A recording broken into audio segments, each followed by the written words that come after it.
Alors, quoique le processus d'édification de ce système de formation d'ingénieurs ne soit pas encore totalement achevé, je conclus qu'il apparaît être sur la bonne voie. Mais je voudrais citer quelques chantiers qui me paraissent importants. Outre la destruction du mur entre l'école Mohamedia et l'école nationale de l'industrie minérale, destruction pour laquelle je militerai jusqu'au bout, n'est-ce pas, je citerai les suivantes. La préservation du dispositif public des classes préparatoires pour le mettre à l'abri de la concurrence de l'enseignement privé qui pénalise le caractère démocratique de l'ascension sociale par le mérite. Je ne demande pas qu'on prenne des mesures administratives, ce qui serait la tendance naturelle, pour fermer ces classes préparatoires ou interdire aux professeurs du public d'y aller. C'est pas ça ce que je suis en train de dire. Ce que je suis en train de dire, c'est que les classes préparatoires publiques doivent être à la hauteur de leur mission, qui est de garantir aux meilleurs élèves du secondaire, quel que soit leur milieu social, la possibilité de l'ascension sociale par le mérite et l'excellence. Deuxièmement, la densification des contacts entre le milieu industriel et les grandes écoles, afin de rendre à celles-ci leur rôle de base arrière scientifique et technique de l'économie nationale, avec une composante régionale marquée pour les écoles décentralisées comme les ENSA.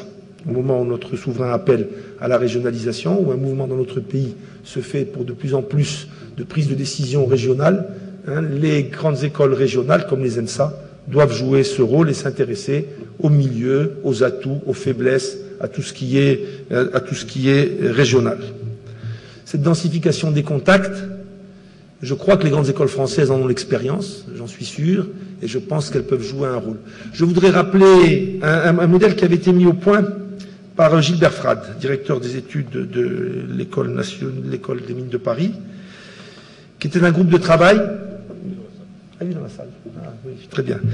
Qui est un groupe de travail qui s'appelait hydrogéologie. Donc l'Office chérifien des phosphates avait des mines importantes qui étaient sous le niveau d'un nappe phréatique, avec de gros problèmes, n'est-ce pas, d'exor et de pompage d'eau.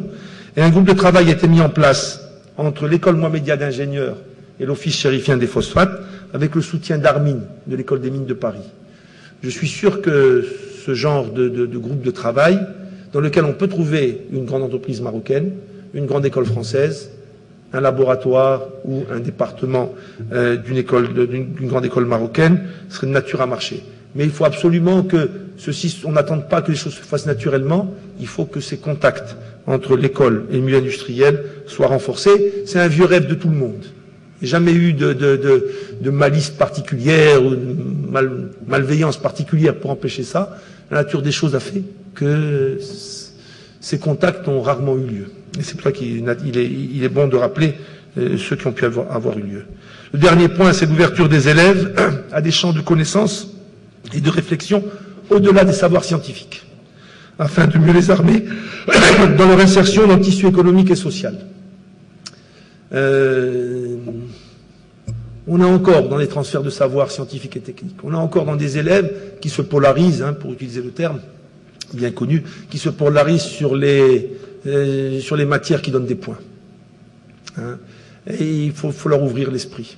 On a dit que c'est des savoir-faire que l'école d'ingénieur, c'est pas une université dans le sens où c'est le savoir-faire qu'elle apprend. C'est une dimension en plus. Le savoir-faire, il vient bien sûr du savoir, il vient aussi d'une très grande confiance en soi. Et il faut que notre système d'enseignement redonne confiance en soi à nos élèves étudiants. Si je disais la plus grande différence que j'ai vue en 30 ans de carrière entre un diplômé d'une école marocaine et une école française, c'est la différence. C'est qu'il y en a un qui est sûr que s'il ne comprend pas ce qu'on lui dit, c'est pas de sa faute, c'est de la faute de celui qui lui parle. Et je trouve que c'est une très bonne disposition d'esprit. C'est-à-dire, je suis pas plus bête que n'importe qui, on me l'a démontré, on me l'a montré, on me l'a garanti, j'ai un label de qualité, un ISO 9002, là, après tout le système de concours que j'ai fait, donc j'ai la cervelle qui marche correctement. Si je comprends pas ce que me dit un agent de maîtrise, un collègue, un patron, un client, un fournisseur, c'est que c'est lui qui se trompe. C'est que c'est lui qui est en train de me raconter des inexactitudes.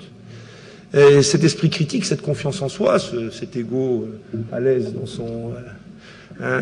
dans sa peau, c'est une caractéristique de l'élève des grandes écoles françaises, n'est-ce pas? Et ça manque encore à nos propres diplômés, à qui les professeurs n'ont pas encore fait assez de flatterie et de flagornerie pour qu'ils soient réellement convaincus en sortant de l'école qu'ils constituent la crème de l'élite de la société.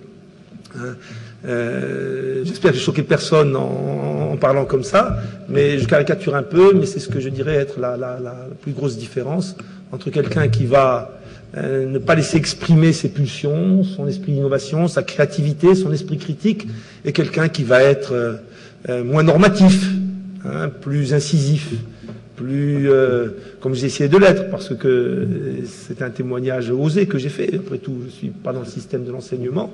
Hein, je me contente de fréquenter les produits des grandes écoles marocaines et françaises depuis plusieurs dizaines d'années. Hein, mais je suis plutôt convaincu de ce que je viens de dire, et je vous remercie pour votre attention.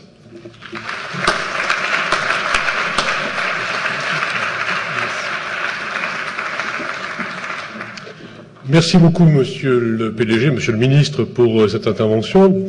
Il me paraît significativement intéressant que, finalement, le modèle des grandes écoles en France soit légitimé par la parole d'un président directeur général d'une grande entreprise étrangère.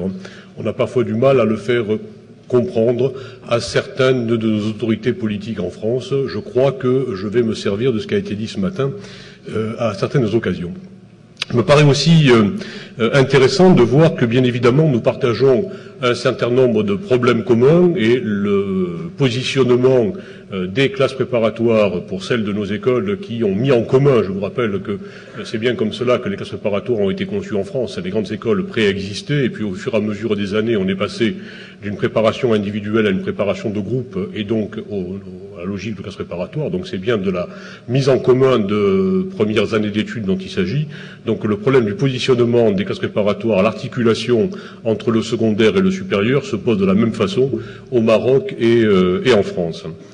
Je crois qu'on a bien entendu votre message sur le fait que l'ouverture internationale de nos établissements, c'est pas uniquement d'aller recruter des étudiants à l'étranger, c'est pas uniquement de parler anglais quand on accueille des non francophones dans nos établissements, mais c'est aussi et surtout d'accueillir réellement à titre personnel l'étudiant et de lui montrer quel est le champ des possibles dans l'établissement et de ne pas le laisser se débrouiller en disant de toute façon on a conclu un accord bancaire et donc les problèmes financiers n'existent pas. Si on ne lui explique pas, on va avoir une grosse difficulté sur ce sujet-là. Et puis, dernier élément que je voulais souligner dans votre discours, c'est effectivement tout ce qui concerne la nécessaire réflexion sur l'articulation dans le triptyque, vous en avez parlé, connaissances, compétences, que je vais reformuler en disant que les savoirs, le savoir-faire et le savoir-être, c'était, je pense, la fin de votre discours. Ça aussi, ça a alimenté une bonne partie de nos réflexions en atelier hier après-midi, et je pense qu'on le reprendra en plénière cet après-midi.